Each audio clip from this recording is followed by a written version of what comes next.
Live 6 സ്വാഗതം. ആദ്യം നോക്കാം പ്രധാന തലക്കെട്ടുകൾ.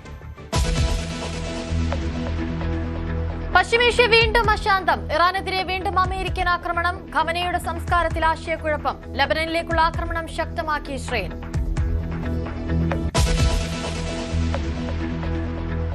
ഭൂചലനത്തിൽ വിറങ്ങലിച്ച് വെനസ്വേല. മരണസംഖ്യ 1500 കടന്നു. രക്ഷാപ്രവർത്തനം തുടരുന്നു. സഹായഹസ്തവുമായി ലോകരാജ്യങ്ങൾ.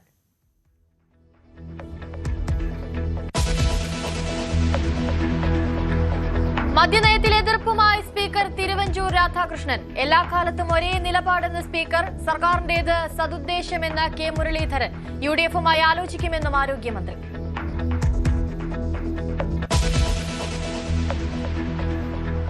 അവിശ്വാസ പ്രമേയത്തെ സ്വാഗതം ചെയ്ത് തിരുവനന്തപുരം മേയർ. പ്രതീക്ഷിച്ചതെന്ന് വി രാജേഷ്. സിപിഎമ്മിനെ സഹായിക്കാൻ കോൺഗ്രസ് ശ്രമിച്ചാൽ ജനങ്ങളോട് മറുപടി പറയേണ്ടി വരും.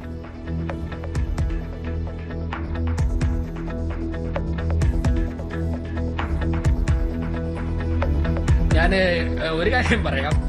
സിപിഎമ്മിനെ സഹായിക്കുവാനാണ് ഇനിയെങ്കിലും കോൺഗ്രസ് മുന്നോട്ട് പോകുന്നത് എന്നുണ്ടെങ്കിൽ ജനങ്ങൾ അതിന് മറുപടി പറയും. നഗരസഭയുടെ നിർണായക കൌൺസിൽ യോഗം നാളെ.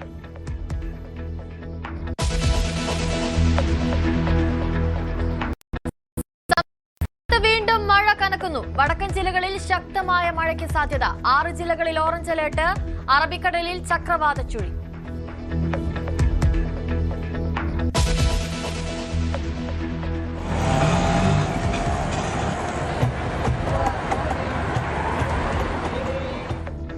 സംസ്ഥാനത്തെ നടപ്പാതകളുടെ അവസ്ഥയെന്ത്? കാൽനടയാത്രക്കാർക്ക് ഭയമില്ലാതെ നടക്കാനാകുന്നു. കോടതി ഇടപെടലിലെ നടപടി എന്തായി? ന്യൂസ് 18 പ്രത്യേക ക്യാമ്പയിൻ. വഴി നടക്കണ്ടേ?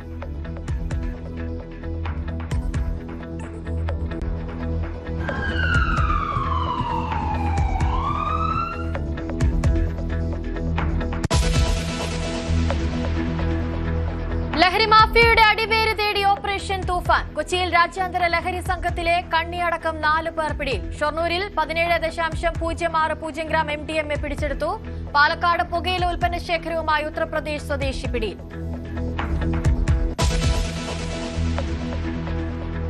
ആറ്റുകാൽ സ്വദേശിനിയുടെ മരണത്തിൽ ഭർത്താവ് അറസ്റ്റിൽ. ആരതിയുടെ ശരീരത്തിൽ ക്രൂരമർദ്ദനമേറ്റ 13 മുറിപ്പാടുകൾ.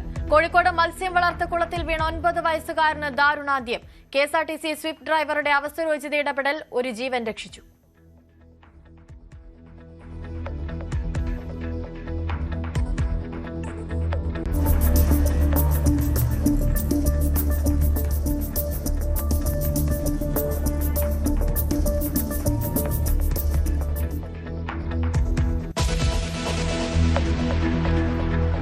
ലോകകപ്പിൽ ഇനി നോക്കൌട്ട് പോരാട്ടങ്ങൾ. രാത്രി 12:30 കാനഡയ്ക്ക് എതിരാളികൾ ദക്ഷിണാഫ്രിക്ക.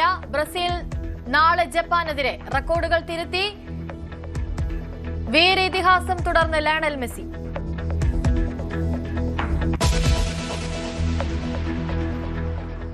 പശ്ചിമേഷ്യൻ സംഘർഷം വീണ്ടും ശക്തമായിരിക്കെ നേരത്തെ കൊല്ലപ്പെട്ട ഇറാൻ പരമോന്നത നേതാവ് ആയത്തുള്ള ഖമനയുടെ സംസ്കാരം മുൻ നിശ്ചയിച്ച പ്രകാരം നടക്കുമോ എന്നതിലും ആശയക്കുഴപ്പം. ജൂലൈ 9 സംസ്കാരം നിശ്ചയിച്ചിട്ടുള്ളത്. എന്നാൽ ഇറാനിലേക്കുള്ള അമേരിക്കൻ ആക്രമണം ശക്തമായാൽ സംസ്കാര ചടങ്ങ് മാറ്റിവെച്ചേക്കും. ഇതിനിടെ ലബനനിലേക്കുള്ള ആക്രമണം ഇസ്രയേൽ കടുപ്പിച്ചു. വിനോദ് ചേരുന്നുണ്ട് കൂടുതൽ വിവരങ്ങളുമായി. വിനോദ്, ആക്രമണം കൂടുതൽ ശക്തമാകുന്ന ഒരു സാഹചര്യം. ഇപ്പോഴിതാ ആയത്തുള്ള ഖമനയുടെ സംസ്കാരം കൂടി നീണ്ടുപോയേക്കുമെന്നുള്ള ഒരു ആശങ്ക കൂടി നിലവിൽ വന്നിരിക്കുകയാണ്. അനുശ്രീ, പശ്ചിമേഷ്യയിൽ വീണ്ടും സംഘർഷം ശക്തമാവുകയാണ്, ഏറ്റുമുട്ടൽ ശക്തമാവുകയാണ്. ഈ ഒരു ഘട്ടത്തിലാണ് ഖമേനിയുടെ സംസ്കാരം ജൂലൈ 9 നടക്കുമോ എന്ന കാര്യത്തിൽ ഒരു സംശയം നിലനിൽക്കുന്നത്.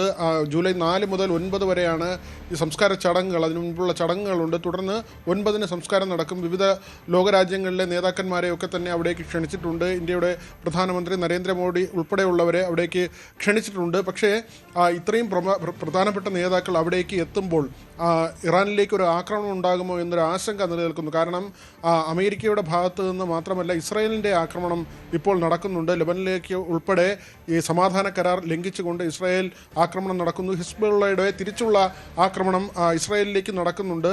മാത്രമല്ല 2 കപ്പലുകൾ ഇറാൻ ആക്രമിച്ചു. ഇതിന് നടപടി എന്നോണം അമേരിക്ക അവിടെ വ്യോമാക്രമണം നടത്തുകയും അവരുടെ വിവിധ തുറമുഖങ്ങളിൽ കേടുപാടുകൾ വരുത്തുകയും ചെയ്തിട്ടുണ്ട്. ഇങ്ങനെ മറ്റൊരു സംഘർഷത്തിലേക്ക് കാര്യങ്ങൾ നീളുകയാണ്. അങ്ങനെയെങ്കിൽ വരും ദിവസങ്ങളിൽ ഈ തർക്കം രൂക്ഷമായാൽ ഒരുപക്ഷെ ഇറാനിൽ നടക്കാനിരിക്കുന്ന ചടങ്ങുകൾ മറ്റ് ലോകരാജ്യങ്ങളിൽ നിന്നുള്ള പ്രധാനപ്പെട്ട നേതാക്കളൊക്കെ തന്നെ അവിടെ എത്തിയില്ലെങ്കിൽ പോലും ഇറാന്റെ ജനത തെരുവിൽ വരുന്ന ഒരു ദിവസമായിരിക്കും.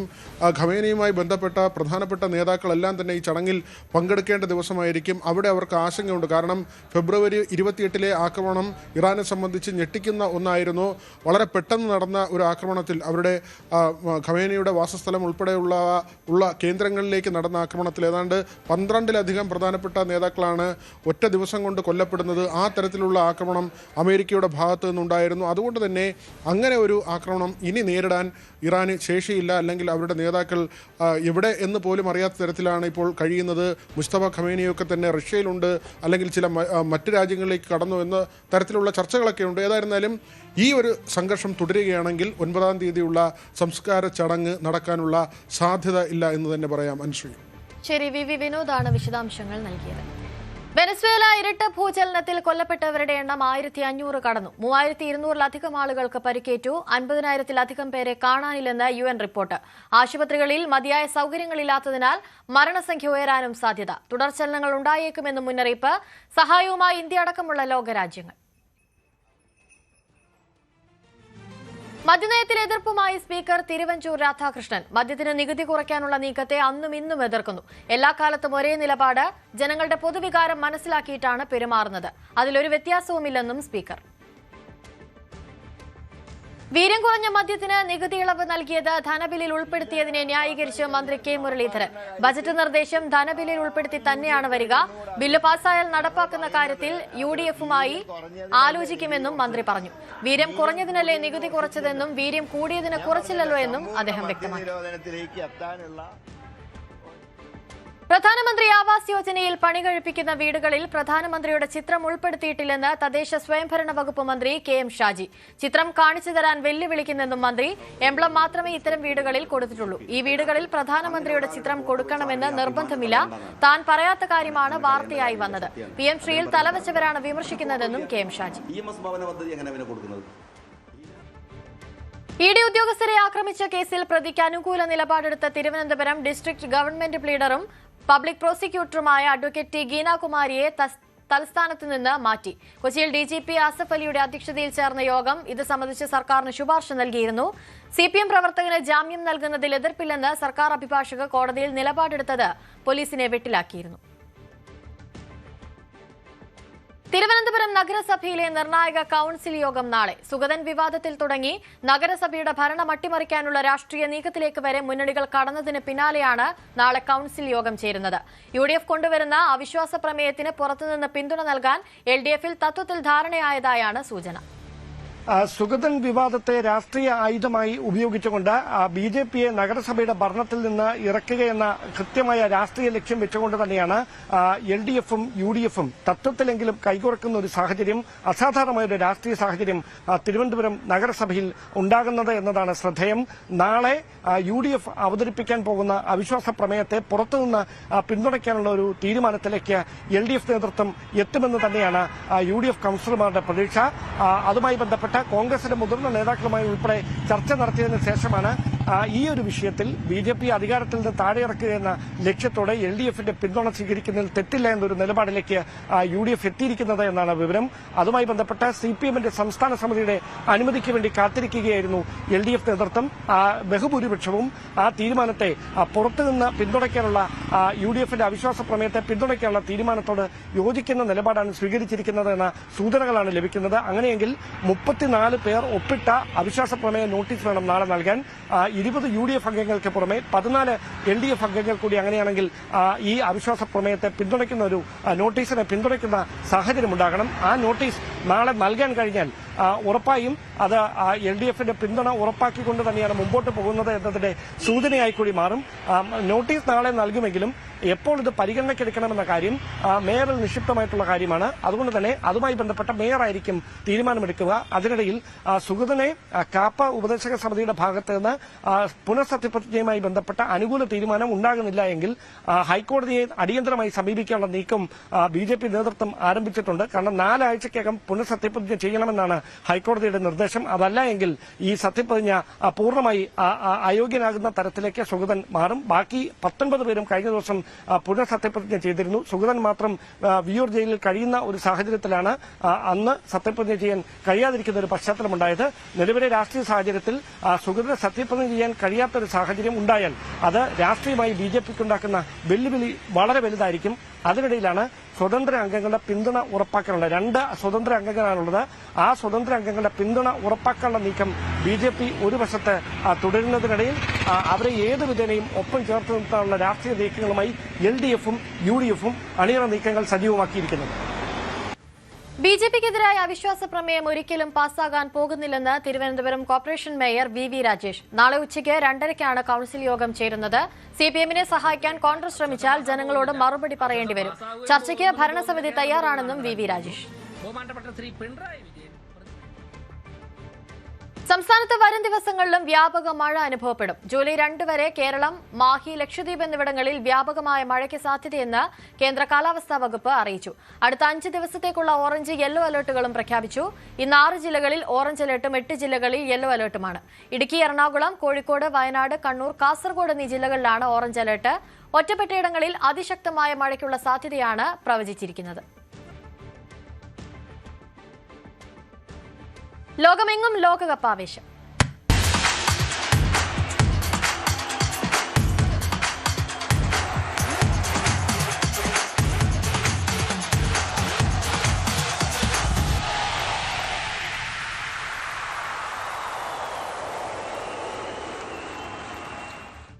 ഗ്രൂപ്പ് ഘട്ടം പൂർത്തിയായതോടെ നോക്കൌട്ട് ചിത്രം തെളിഞ്ഞു. മികച്ച 8 മൂന്നാം സ്ഥാനക്കാർ ഉൾപ്പെടെയാണ് 32 ടീമുകളെ കണ്ടെത്തിയത്. അർജന്റീന, ഫ്രാൻസ്, മെക്സിക്കോ എന്നീ ടീമുകളാണ് ഗ്രൂപ്പ് ഘട്ടത്തിലെ 3 മത്സരവും ജയിച്ച് റൗണ്ട് ഓഫ് 32-ലെത്തിയത്. നോക്കൌട്ടിലെ ആദ്യ മത്സരത്തിൽ കാനഡ ഇന്ന് ദക്ഷിണാഫ്രിക്കയെ നേരിടും. ഗ്രൂപ്പ് പോര് കഴിഞ്ഞു. ഇനിയെല്ലാം ജീവൻ മരണ കളിയാണ്. നിശ്ചിത സമയത്ത് ഫലമുണ്ടായില്ലെങ്കിൽ എക്സ്ട്രാ ടൈമും സമനിലയായാൽ പെനാൽറ്റി ഷൂട്ടൌട്ട്. അവിടെയും സമനിലയെങ്കിൽ സഡൻ ഡെത്ത്. പിരിമുറുക്കമേറും ഇനിയുള്ള രാവുകളിൽ. Bosnia Herzegovina, Paraguay, Ecuador, Sweden, Senegal, Algeria, Congo, Ghana group ഘട്ടത്തിൽ 3-ാം സ്ഥാനക്കാരായി പോയിട്ടും നോക്കൌട്ടിലേക്ക് കടന്നുകൂടിയത് ഈ 8 ടീമുകളാണ്. ചില തീപാറും പോരാട്ടങ്ങളാണ് റൗണ്ട് ഓഫ് 32-ൽ ആരാധകരെ കാത്തിരിക്കുന്നത്. ചൊവ്വാഴ്ച രാവിലെ മൊറോക്കോയും നെതർലൻഡ്സും ഏറ്റുമുട്ടുമ്പോൾ ശ്വാസമടക്കി പിടിക്കാം.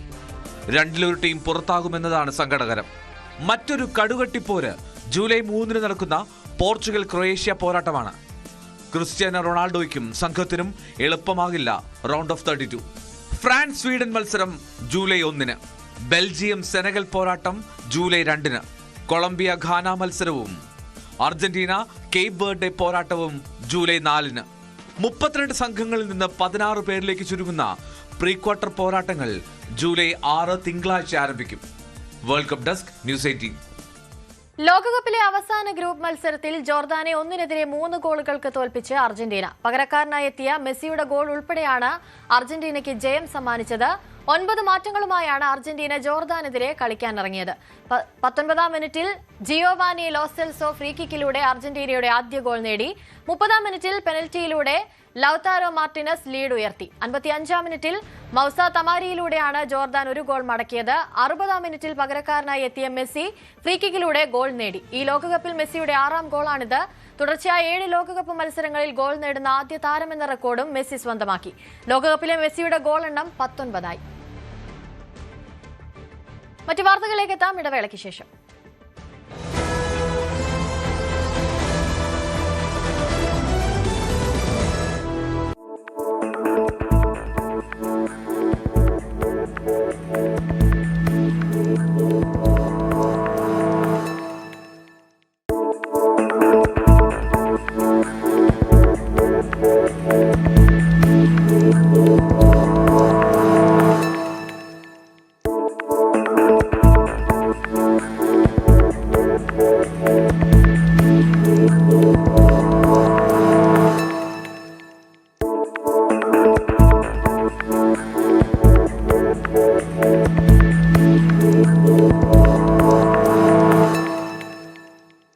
വിദേശകാര്യമന്ത്രി ഡോക്ടർ എസ് ജയശങ്കർ പാക് അധിനിവേശ കാശ്മീരിനെക്കുറിച്ച് നടത്തിയ പ്രസ്താവനകൾ രാജ്യാന്തര തലത്തിലും ആഭ്യന്തര രാഷ്ട്രീയത്തിലും വലിയ ചർച്ചകൾക്ക് വഴിവെച്ചിരിക്കുകയാണ്.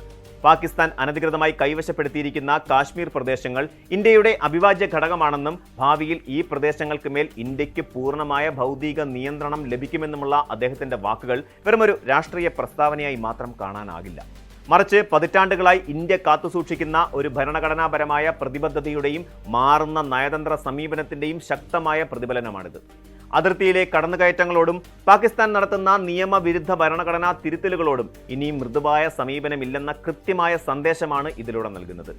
ഗിൽജിത്ത് ബാൾട്ടിസ്ഥാനിലെ പാക് ഇടപെടലുകൾക്കും അവിടെ തെരഞ്ഞെടുപ്പ് നടത്താനുള്ള നീക്കങ്ങൾക്കുമെതിരെ ഇന്ത്യ ശക്തമായ പ്രതിഷേധം രേഖപ്പെടുത്തുമ്പോൾ കേവലം ഭൂപടത്തിലെ അതിർത്തികൾക്കപ്പുറം ഇന്ത്യയുടെ പരമാധികാരത്തിന്റെയും ദേശീയ സുരക്ഷയുടെയും വിശാലമായ അർത്ഥതലങ്ങളാണ് ഇവിടെ അനാവരണം ചെയ്യപ്പെടുന്നത്. സ്വന്തം അവകാശങ്ങളെക്കുറിച്ച് ഉറക്കെ സംസാരിക്കാൻ രാജ്യം ഇപ്പോൾ മടിക്കുന്നില്ല എന്നതിന്റെ ഏറ്റവും വലിയ തെളിവാണിത്. ചരിത്ര പശ്ചാത്തലവും ഭരണഘടനാപരമായ നിലപാടും വിശദമായി പരിശോധിക്കുമ്പോൾ പാക് അധിനിവേശ കാശ്മീർ എന്ന വിഷയം ഇന്ത്യയെ സംബന്ധിച്ചിടത്തോളം ഒരിക്കലും ഒരു തർക്ക പ്രദേശമല്ല എന്ന് നിസ്സംശയം മനസ്സിലാക്കാൻ സാധിക്കും. 1947 അന്നത്തെ ജമ്മു കാശ്മീർ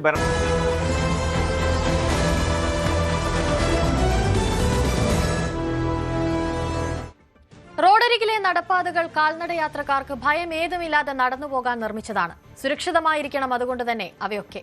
ഇന്നതാണോ അവസ്ഥ? ഒരാഴ്ചയ്ക്കുള്ളിൽ കേരള ഹൈക്കോടതിയും സുപ്രീം കോടതിയും ഇക്കാര്യത്തിൽ നിർണായകമായ ഇടപെടലുകളാണ് നടത്തിയിട്ടുള്ളത്. കേരളത്തിലെ നഗരങ്ങളുടെ അവസ്ഥ പരിശോധിക്കുകയാണ് ന്യൂസ് 18 പ്രത്യേക ക്യാമ്പയിൻ വഴി നടക്കണ്ടേ.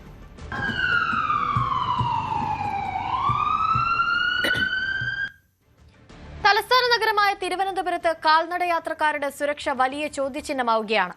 ഹൈക്കോടതിയുടെ കർശന ഉത്തരവുകൾ ഉണ്ടായിട്ടും നഗരത്തിലെ ഫുട്പാത്തുകൾ ഇപ്പോഴും വ്യാപാര സ്ഥാപനങ്ങളും വഴിയോര കച്ചവടക്കാരും കൈയടക്കിയിരിക്കുകയാണ്. കാൽനടയാത്രക്കാർക്കായി നിർമ്മിച്ച ഫുട്പാത്ത് എന്നാൽ ഇന്ന് തലസ്ഥാനത്തെ പ്രധാന ഇടങ്ങളായ statue, East Fort, Thampanoor, medical college, മരപ്പാലം ഭാഗങ്ങളിലെ ഫുട്പാത്തുകൾ കച്ചവടക്കാരുടെ പ്രദർശനവേദിയായി മാറിയിരിക്കുകയാണ്. വസ്ത്രങ്ങൾ, പച്ചക്കറികൾ, ഗൃഹോപകരണങ്ങൾ, പരസ്യ ബോർഡുകൾ ഇങ്ങനെ ഫുട്പാത്തിന്റെ വലിയൊരു ഭാഗം കയ്യേറിയതോടെ കാൽനടയാത്രക്കാർക്ക് റോട്ടിലേക്ക് ഇറങ്ങേണ്ട അവസ്ഥയാണ്. നടക്കാനൊരു ഈ ഇത്രയും കച്ചവടക്കാരെ കാണുമ്പോഴേ നമുക്കൊരു ബുദ്ധിമുട്ടായിട്ട് തോന്നാറുണ്ട്. അവരിങ്ങനെ ശല്യം പോലെ തോന്നാറുണ്ട്. നല്ല ബുദ്ധിമുട്ടുണ്ട്. രണ്ടുപേർക്കും ഇങ്ങനെ നടക്കാനൊന്നും പറ്റൂല. കൂടെ വീതിയൊക്കെ കൂടെ വേണമായിരുന്നു. നഗരത്തിലെ വിവിധ ഭാഗങ്ങളിൽ ഇത്തരം കയ്യേറ്റങ്ങൾ വർഷങ്ങളായി തുടരുകയാണ്. ഫുട്പാത്തുകൾ കയ്യേറി ഹോട്ടലുകളുടെ മുൻപിൽ വാഹനങ്ങൾ പാർക്ക് ചെയ്യുന്നതും പതിവ് കാഴ്ചയായി.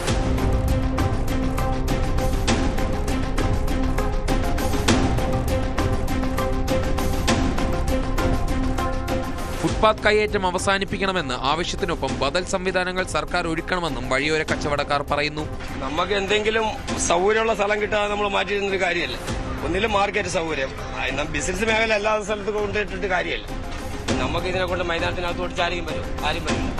അല്ലെങ്കിൽ നമ്മൾ എന്തെങ്കിലും കടമുറിയിൽ തന്ന ബിസിനസ് മേഖലയുള്ള കടമുറിയിൽ തന്ന നമ്മൾ അവിടെ പോയിരിക്കുക. അല്ല, വഴിയോര കച്ചവടമാണ് ലോകം മൊത്തം ഉള്ള വഴിയോര കച്ചവടമാണ്. അല്ല, കേരളത്തിൽ ഇന്ത്യയിൽ മാത്രമല്ല ഉള്ളത്, ലോകം മൊത്തം ഉണ്ട്. അതിനുള്ള സജ്ജീകരണം സർക്കാർ ചെയ്യുക. വഴിയോര കച്ചവടക്കാർ കേരളത്തിൽ എല്ലായിടത്തുമുണ്ട്. എന്നാൽ ഇതുപോലെ നടപ്പാതകൾ കയ്യേറിയുള്ള കച്ചവടം നിയമവിരുദ്ധമാണ്. സർക്കാർ കച്ചവടക്കാർക്ക് വേണ്ടിയുള്ള സ്ഥലം കണ്ടെത്തി നൽകണം. നടപ്പാതകൾ കാൽനട യാത്രക്കാർക്കുള്ളത് മാത്രമാകണം. ക്യാമറാമാൻ അരുണിനോടൊപ്പം നിതിൻ മോഹൻ, ന്യൂസ് 18 തിരുവനന്തപുരം. തിരുവനന്തപുരത്ത് നഗരസഭയുടെ നിർദ്ദേശങ്ങൾ കാറ്റിൽ പറത്തി KSRTCയുടെ ഫുട്പാത്ത് കയ്യേറിയുള്ള ബസ് സ്റ്റോപ്പ്. 2 ആഴ്ചയ്ക്കകം ഒഴിഞ്ഞു നൽകണമെന്നാവശ്യപ്പെട്ട് കത്ത് നൽകിയിട്ടും KSRTC അധികൃതർ ഉത്തരവാദിത്തത്തിൽ നിന്ന് ഒഴിഞ്ഞു മാറുകയാണ്. സാധാരണക്കാരുടെ സഞ്ചാര സ്വാതന്ത്ര്യത്തിന് തടസ്സം തീർത്തുകൊണ്ടാണ് തമ്പാനൂരിലെ KSRTCയുടെ നിയമലംഘനം. എനിക്ക് പിന്നിൽ കാണുന്നത് KSRTCയുടെ തിരുവനന്തപുരത്തെ തമ്പാനൂരിലുള്ള ബഹുനില ഷോപ്പിംഗ് കോംപ്ലക്സ് കം ബസ് സ്റ്റാൻഡാണ്. അന്തർ സംസ്ഥാന ബസ്സുകളടക്കം വരികയും പോവുകയും ചെയ്യുന്ന സ്ഥലമാണ് ആ പ്രധാനപ്പെട്ട KSRTCയുടെ ബസ് സ്റ്റാൻഡ്. അവിടെ നിന്ന് 200 മീറ്റർ മാത്രം അകലെ Thampanoor railway station bus stop എന്ന പേരിൽ ഒരു ബസ് സ്റ്റോപ്പ് നിർമ്മിച്ചിട്ടുണ്ട് KSRTCയുടെ മേൽനോട്ടത്തിൽ. അത് ഫുട്പാത്ത് കയ്യേറി കോടതി വിധി ലംഘിച്ചുകൊണ്ടാണ് നിർമ്മാണം നടത്തിയിരിക്കുന്നത് എന്ന കണ്ടെത്തലിന്റെ അടിസ്ഥാനത്തിൽ തിരുവനന്തപുരം നഗരസഭ കഴിഞ്ഞ ജൂൺ മാസം 18-ാം തീയതിക്ക് ഒരു കത്ത് KSRTCക്ക് കൈമാറിയിരുന്നു. ആ കത്തിൽ പരാമർശിക്കുന്നത് 2 ആഴ്ചക്കകം ഈ ബസ് സ്റ്റോപ്പ് അവിടെ നിന്ന് പൂർണ്ണമായി പൊളിച്ചു മാറ്റി സാധാരണക്കാരുടെ സഞ്ചാര സ്വാതന്ത്ര്യം തടസ്സപ്പെടുത്താത്ത തരത്തിൽ അതിന്റെ അനുബന്ധ നിർമ്മാണം മുഴുവൻ അവിടെ നിന്ന് മാറ്റണമെന്ന കർശനമായ നിർദ്ദേശമാണ് KSRTCക്ക് നൽകിയിരിക്കുന്ന നോട്ടീസിൽ വ്യക്തമായി പരാമർശിച്ചിരുന്നത്. ആ 2 ആഴ്ച പിന്നിടാൻ ദിവസങ്ങൾ മാത്രം ബാക്കി നിൽക്കുന്നതിനിടയിൽ ജില്ലാ ട്രാൻസ്പോർട്ട് ഓഫീസർ ഒരു കത്ത് കോർപ്പറേഷന് അതിന് മറുപടിയായി കൈമാറിയിരിക്കുകയാണ്. ആ കത്തിൽ പരാമർശിക്കുന്നത് ഇത് KSRTCയുടെ ഉത്തരവാദിത്തമല്ല, ബസ് സ്റ്റോപ്പ് പൊളിച്ചു മാറ്റേണ്ടത് KSRTCയുടെ ഉത്തരവാദിത്തമല്ല. മാത്രവുമല്ല ഇത് അനധികൃതമായിട്ടാണ് നിർമ്മിച്ചിരിക്കുന്നതെന്ന നഗരസഭയുടെ കണ്ടെത്തൽ അത് വാസ്തവ വിരുദ്ധമാണ്. അനധികൃതമായിട്ടല്ല നിർമ്മിച്ചിരിക്കുന്നത് എന്നാണ് ഈ കത്തിൽ ജില്ലാ ട്രാൻസ്പോർട്ട് കമ്മീഷണർ ഓഫീസർ നൽകിയിരിക്കുന്ന മറുപടി. ഏറ്റവും പ്രധാനപ്പെട്ട കാര്യം ഇന്റർലോക്ക് ഇട്ട് ആളുകൾക്ക് ഫുട്പാത്തിലൂടെ നടന്നു പോകുന്നതിന് വേണ്ടി നിർമ്മിച്ചിരിക്കുന്ന സ്ഥലത്താണ് ഈ ബസ് സ്റ്റാൻഡ് അല്ലെങ്കിൽ ബസ് സ്റ്റോപ്പ് താൽക്കാലികമായി പ്രവർത്തിക്കുന്നത്. ആ ബസ് സ്റ്റോപ്പിൽ 5 മുതൽ 6 വരെ KSRTC ബസ്സുകൾ ഒരേ സമയം റെയിൽവേ സ്റ്റേഷന് സമീപത്ത് കൊണ്ട് പാർക്ക് ചെയ്യുകയും ആളുകളെ കയറ്റുകയും ഇറക്കുകയും പോവുകയും ഒക്കെ ചെയ്യുന്നത് ഈ വഴിയിൽ നിന്നാണ്. അവിടെയാണ് പൊതുജനങ്ങളുടെ ഹൈക്കോടതി വിധിയുടെയും സുപ്രീം കോടതി വിധിയുടെയും നഗ്നമായ ലംഘനം പരസ്യമായി നടക്കുന്നത്. അതായത് പൊതുജനങ്ങളുടെ സഞ്ചാര സ്വാതന്ത്ര്യം തടസ്സപ്പെടുത്തുന്ന തരത്തിലുള്ള ഒന്നും ഉണ്ടാകാൻ പാടില്ല, അല്ലെങ്കിൽ ഫുട്പാത്ത് കയ്യേറിക്കൊണ്ടുള്ള അത്തരം നിർമ്മാണ പ്രവർത്തനങ്ങളൊന്നും ഉണ്ടാകാൻ പാടില്ല എന്ന സുപ്രീം കോടതിയുടെയും ഹൈക്കോടതിയുടെയും വിധികൾ നമുക്ക് മുമ്പിലുണ്ട്. അതിന്റെ നഗ്നമായ ലംഘനമാണ് സംസ്ഥാനത്തെ ഏറ്റവും പ്രധാനപ്പെട്ട പൊതുമേഖലാ സ്ഥാപനമായ KSRTCയുടെ ഭാഗത്ത് നിന്ന് തിരുവനന്തപുരം തമ്പാനൂരിൽ തന്നെ ഉണ്ടാകുന്നത്. എന്തായാലും അധികൃതരുടെ ഭാഗത്ത് നിന്ന് അടിയന്തരമായി ഒരു ഇടപെടൽ ഈ വിഷയത്തിൽ നഗരസഭ നൽകിയിരിക്കുന്ന കത്ത് പരിഗണിച്ചുകൊണ്ട് ഈ ബസ് സ്റ്റോപ്പ് ഇവിടെ നിന്ന് പൊളിച്ചു മാറ്റുന്നതിനായി അടിയന്തരമായി ഉണ്ടാകുമെന്ന് തന്നെയാണ് റെയിൽവേ ഉദ്യോഗസ്ഥരും അതോടൊപ്പം സാധാരണക്കാരായ ഈ വഴിയാത്രക്കാരുമൊക്കെ പ്രതീക്ഷിക്കുന്നത്. ക്യാമറമാൻ ശ്രീ വിനോദിനൊപ്പം ഡാൻ കുര്യൻ, ന്യൂസ് 18. സുരക്ഷിതമായി നടപ്പാതയിലൂടെ നടക്കുക എന്നത് മൌലികാവകാശമാണെന്ന് സുപ്രീംകോടതി അടിവരയിട്ട് പറയുമ്പോഴും പ്ലാനിൽ പോലും നടപ്പാത എന്ന സങ്കല്പമില്ലാത്ത ഒരു പാലമുണ്ട് കൊച്ചിയിൽ, പേട്ടപ്പാലം. കൊച്ചി കോർപ്പറേഷനെയും തൃപ്പൂണിത്തറ നഗരസഭയെയും ബന്ധിപ്പിക്കുന്ന പാലമാണിത്. നിരവധി അപകടങ്ങളാണ് ഇവിടെ നടന്നിട്ടുള്ളത്. രാജ്യത്തെ എല്ലാ റോഡുകളിലും നടപ്പാത ഉറപ്പാക്കണമെന്ന് സുപ്രീംകോടതി കേന്ദ്രത്തോട് നിർദ്ദേശിച്ചിരിക്കുകയാണ്. കാൽനട യാത്രക്കാരുടെ സുരക്ഷ ഉറപ്പാക്കാൻ നടപ്പാത ഉറപ്പായും വേണം. അത് മൗലിക അവകാശമാണ് എന്ന് തന്നെയാണ് സുപ്രീംകോടതി ചൂണ്ടിക്കാട്ടുന്നത്. പക്ഷേ പലയിടങ്ങളിലും റോഡുകളിൽ നടപ്പാതകളില്ല. ഇപ്പം നമ്മൾ നിൽക്കുന്ന ഈ റോഡ് ഇതെന്ന് പറയുന്നത് പേട്ടപ്പാലമാണ്. ഇതൊരു നിരന്തരം വാഹനങ്ങൾ കടന്നു പോകുന്നത്. തൃപ്പൂണിത്തുറയും കൊച്ചി കോർപ്പറേഷനും തമ്മിൽ ബന്ധിപ്പിക്കുന്ന പാലമാണ്. എന്തുകൊണ്ടാണ് ഈ പാലം പണിതപ്പോൾ അതിലേക്ക് ഒരു പക്ഷേ പഴയ ഒരു കാലഘട്ടത്തിലേക്ക് കുറച്ചുകൂടി ബാക്കിലേക്ക് വരുമ്പോൾ ഒരുപാട് പഴയ ഒരു പാലമാണ്. നമുക്ക് വാഹനങ്ങൾ ഭയങ്കര കൺജസ്റ്റഡ് ആയിട്ടുമാണ് കടന്നു പോകുന്നത്. ആ ഒരു സമയത്ത് കാൽനട യാത്രക്കാരെ പരിഗണിക്കാതെ പോയത് എന്തുകൊണ്ടാണ് എന്നുള്ള ചോദ്യം ബാക്കിയാണ്. പക്ഷേ ഇതിലൂടെയും ഒരു യാത്രക്കാരന് നടന്നു വരാൻ സാധ്യമല്ല. അതല്ലെങ്കിൽ ഇത്ര അധികം കൺജസ്റ്റഡായ അല്ലെങ്കിൽ എപ്പോഴും ഇത്തരം തിങ്ങി നിറഞ്ഞു വാഹനങ്ങൾ വരുന്ന ഒരു ഇടം കൂടിയാണ്. അങ്ങനെ ഒരു സാഹചര്യത്തിൽ എങ്ങനെയാണ് ഇങ്ങനെ ഒരു, അതായത് സുപ്രീം കോടതിയുടെ ഉത്തരവ് നടപ്പിലാക്കാൻ കഴിയുക എന്നുള്ള ചോദ്യം ബാക്കിയാവുകയാണ്. പ്രത്യേകിച്ചും ഇതിൻ്റെ ഒരു വശത്തേക്ക് പോകുമ്പോൾ അത് റെയിൽവേക്ക് വേണ്ടിയിട്ടുള്ള ഇടവും മറ്റൊരു വശത്തേക്ക് മിൽമയ്ക്ക് വേണ്ടിയിട്ടുള്ള ഇടവുമാണ്. അത്തരത്തിൽ ഇതിൻ്റെ വീതി കൂട്ടി അത്തരത്തിൽ നടപ്പാതകൾ ഉണ്ടാക്കാൻ കഴിയില്ല എന്നുള്ളൊരു സാഹചര്യം കൂടി ബാക്കിയാവുന്നുണ്ട്. അത്തരം ചോദ്യങ്ങൾ ബാക്കിയാവുകയാണ്. എന്നിരുന്നാലും എറണാകുളത്തിലെ പലയിടങ്ങളിലും ഇത്തരത്തിൽ നടപ്പാതകൾ ഇല്ലാത്ത സാഹചര്യം നിലവിലുണ്ട്. ഒരു കൈവരിവിന് വേണം. ഈ പാലത്തിൽ നടപ്പാത ഇല്ലാതായിട്ട് ഒരുപാട് കാലമായാലും ഒരുപാട് വർഷം ഇവിടെ ഉണ്ടായിട്ടേ ഇല്ല. ഇവിടെ വെറുതെ പാലം നോക്കാം. പിന്നെ മറ്റേ ചോയ്സ് ഉള്ളതുകൊണ്ട് ചോയ്സുകാർക്ക് വേണ്ടിയുള്ള പാലം നടപ്പാത വേണമെന്നാ പറയണത്. വേണം. വീതി കുറവാണ്. ഇതിൻ്റെ എന്താ പ്രോബ്ലം എന്നറിയില്ല, എന്ത് ടെക്നിക്കൽ പ്രോബ്ലം ഉണ്ടോയെന്ന് അറിയില്ല. പകുതിക്ക് വെച്ച് അങ്ങോട്ട് നടപ്പാത ഉണ്ടെന്ന് തോന്നുന്നു. എന്തോ ഒരു സ്റ്റെയർ കേസിൽ കൊടുത്തത്, പക്ഷേ ഇത് അടഞ്ഞു കിടക്കുക. ഒരുപക്ഷേ ഈ നടപ്പാത ഇല്ലാത്ത എന്ന് പറയുന്ന പല ഇടങ്ങളും പല സ്ഥലങ്ങളും റോഡുകളും ഒക്കെ ഇത്തരത്തിൽ ഇടുങ്ങിയ വഴികളാണ്. അവിടെ വീണ്ടും നടപ്പാത കൂടി വരുമ്പോൾ അതിൻ്റെ വീതി ഈ പറയുന്നതിൽ കുറഞ്ഞു പോകുന്ന സാഹചര്യം ഉണ്ടാകും. വാഹനങ്ങൾക്ക് കടന്നു പോകാൻ പറ്റാത്ത തരത്തിൽ അതിൻ്റെ വീതി കുറഞ്ഞു പോകും. അപ്പോൾ വീണ്ടും സ്ഥലമേറ്റെടുക്കൽ നടപടികളിലേക്ക് കടക്കണം. അങ്ങനെ അതായത് നടപ്പാത ഉറപ്പാക്കണമെന്ന് സുപ്രീം കോടതി മുന്നോട്ട് നിർദ്ദേശിക്കുമ്പോഴും ഉത്തരവിടുമ്പോഴും അത് നിർദ്ദേശം പാലിക്കാൻ ഒരുപാട് തടസ്സങ്ങൾ സർക്കാരിന്റെ മുന്നിലുണ്ട് എന്നുള്ളതാണ് മനസ്സിലാക്കുന്നത്. FCRA ഭേദഗതി ബില്ലിനെതിരെ ക്രൈസ്തവ സഭകളുടെ പ്രാർത്ഥനാ പ്രതിഷേധം. ബില്ലിലെ ഭേദഗതികൾ സംബന്ധിച്ച് ചർച്ച ചെയ്യുന്നതിനൊപ്പം തന്നെ പ്രാർത്ഥനയിലൂടെ പ്രതിഷേധിക്കാനുമാണ് KCBCയുടെ തീരുമാനം. ബില്ലിനെതിരെ കോടതിയെ സമീപിക്കാനും ചില ക്രൈസ്തവ സംഘടനകൾ തീരുമാനിച്ചിട്ടുണ്ട്. ബില്ലിലെ ഭേദഗതികൾ ആശങ്കയുണർത്തുന്നതാണെന്നാണ് ക്രൈസ്തവ സഭയുടെ നിലപാട്. വിദേശത്ത് നിന്ന് കേരളത്തിലേക്ക് വൻതോതിൽ ഹൈബ്രിഡ് കഞ്ചാവ് എത്തിച്ചിരുന്ന അന്താരാഷ്ട്ര മയക്കുമരുന്ന് സംഘത്തിലെ പ്രധാനിയും സംഘാംഗങ്ങളും പിടിയിൽ.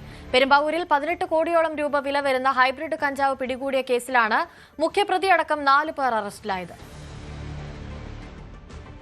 ഷൊർണൂരിൽ വൻ ലഹരി മരുന്ന് വേട്ട. സംസ്ഥാന വ്യാപകമായി നടക്കുന്ന ഓപ്പറേഷൻ തൂഫാൻ നടപടികളുടെ ഭാഗമായി ഷൊർണൂർ SMP ജംഗ്ഷന് സമീപം ഹൈമ ലോഡ്ജിൽ നടത്തിയ പരിശോധനയിലാണ് MDMAയുമായി പ്രതികൾ പിടിയിലായത്.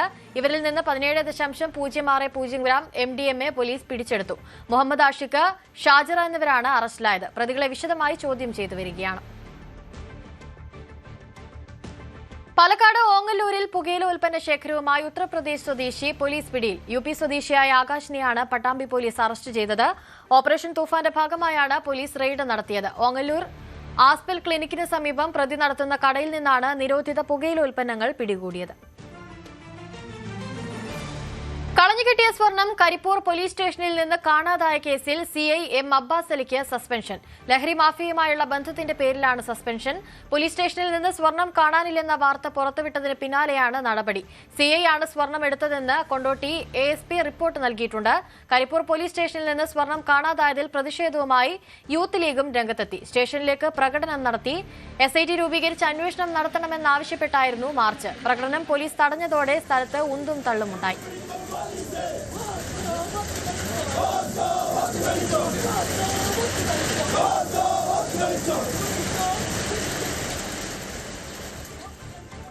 പാലക്കാട് വണ്ടിത്താവളത്തിൽ 5ാം ക്ലാസ്സുകാരിയെ അച്ഛൻ ക്രൂരമായി മർദ്ദിച്ചു. ദൃശ്യങ്ങൾ സമൂഹ മാധ്യമങ്ങളിൽ പ്രചരിച്ചതിനെ തുടർന്ന് മീനാക്ഷിപുരം പോലീസ് കുട്ടിയുടെ വീട്ടിലെത്തി പരിശോധന നടത്തി. പ്രതിയായ അച്ഛൻ ലഹരിക്കടിമയാണെന്നാണ് പോലീസിന്റെ പ്രാഥമിക നിഗമനം. സംഭവത്തിൽ പരാതി നൽകാൻ അമ്മയും കുട്ടിയും ഇതുവരെ തയ്യാറായിട്ടില്ല. എങ്കിലും വിഷയത്തിന്റെ ഗൌരവം കണക്കിലെടുത്ത് ചൈൽഡ് ലൈനിന്റെ ശ്രദ്ധയിൽപ്പെടുത്തിയതിനെ തുടർ നടപടികളുമായി മുന്നോട്ടു പോകാനാണ് പോലീസിന്റെ തീരുമാനം.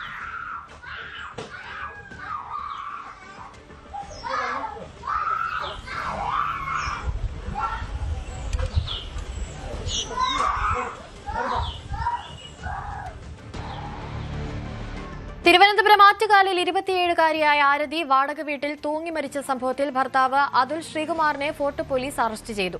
ഇയാൾക്കെതിരെ ആത്മഹത്യാ പ്രേരണ, ഗാർഹിക പീഡന നിരോധന നിയമം എന്നീ വകുപ്പുകൾ ചുമത്തിയാണ് കേസ് രജിസ്റ്റർ ചെയ്തത്. ആരതിയുടെ ശരീരത്തിൽ ക്രൂരമായി മർദ്ദനമേറ്റതിന്റെ 13 മുറിപ്പാടുകൾ ഇൻക്വസ്റ്റ് നടപടികളിൽ പോലീസ് കണ്ടെത്തിയിട്ടുണ്ട്.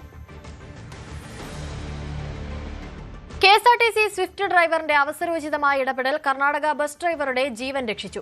മൈസൂർ ബാംഗ്ലൂർ ഹൈവേയിൽ പഞ്ചറായ കർണാടക ബസിന്റെ ടയർ മാറ്റാൻ ശ്രമിക്കുകയായിരുന്നു ജീവനക്കാരൻ. ഇതിനിടെ വേഗത്തിൽ വന്ന ലോറി ഇടിക്കുമെന്ന് കരുതിയ ഇയാൾ റോഡിന്റെ വലതുവശത്തേക്ക് ഓടിമാറി. അതേസമയം മറ്റൊരു KSRTC സ്വിഫ്റ്റ് ബസ് കടന്നുവരികയായിരുന്നു. പെട്ടെന്ന് റോഡിലേക്ക് ചാടിയ കർണാടക ബസ് ഡ്രൈവറെ ഇടിക്കാതിരിക്കാൻ സ്വിഫ്റ്റ് ഡ്രൈവർ ബസ് മധ്യഭാഗത്തെ ഡിവൈഡറിലേക്ക് ഇടിച്ചു കയറ്റുകയായിരുന്നു.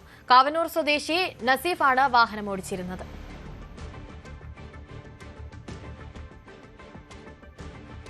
സ്വർണ്ണവെള്ളി നിരക്കുകൾ നോക്കാം. കവിത ഗോൾഡ് ആൻഡ് ഡയമണ്ട്സ് ഇന്നത്തെ സ്വർണം വെള്ളി നിരക്കുകൾ നിങ്ങൾക്കായി സമർപ്പിച്ചത് Kavitha gold and diamonds, the versatile jewellery. സ്വർണം 22 ക്യാരറ്റ് ഗ്രാമിന് 13,195 രൂപ, പവന് 1,05,560 രൂപ. സ്വർണം 18 ക്യാരറ്റ് ഗ്രാമിന് 10,900 രൂപ, പവന് 87,200 രൂപ. വെള്ളി ഗ്രാമിന് 240 രൂപ, kilo 2,40,000. Kavitha gold and diamonds ഇന്നത്തെ സ്വർണം വെള്ളി നിരക്കുകൾ നിങ്ങൾക്കായി സമർപ്പിച്ചത് Kavitha gold and diamonds, the versatile jewellery. Live എക്സിക്സ് പൂർണ്ണമാകുന്നു. നമസ്കാരം.